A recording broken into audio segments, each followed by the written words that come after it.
I've said that before. I would like to say that I made having autism cool, which is kind of funny because I don't even have autism. Elijah Schaefer just got mad because I was smarter than him, and he's like, "You must be autistic," and I was kind of like, "Well, sure." But you'll notice something about people who tend to be younger and involved in right-wing politics. They keep calling us autistic. And so I've said that you almost do have to be autistic in a way to be successful in right-wing politics.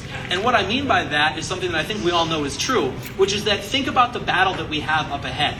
It's not like we're repeating the same basic talking points and getting a $10,000 check from a donor for basically propagating that which has been so destructive. There's no treasure for this, or for us in this. There's no thing at the bottom of the barrel. There's no point that we're going to get to cash out. Anybody who's made a lot of money actually challenging the system hasn't actually challenged the system. They'll get to a certain point and then they'll stop, and then people will say, "Oh, this guy's actually good. You know, he says that socialism sucks, and AOC's a socialist, so he's actually challenging the system. And he lives in a 7-figure mansion and a gated community that exists to basically escape the consequences of the talking points that he's espousing." So that's the point. It's like, if you're a person who does not view this life as anything other than the material, as the checklist, simply what can I do? Can I buy these things, do these things, or whatever? If you don't view this as anything more than this life, why would you ever want to challenge this system? You could make a lot of money going along with the system, or a lot of money getting up to a certain point and selling hope to people who know that this country has sold them out. So it's like, why would you?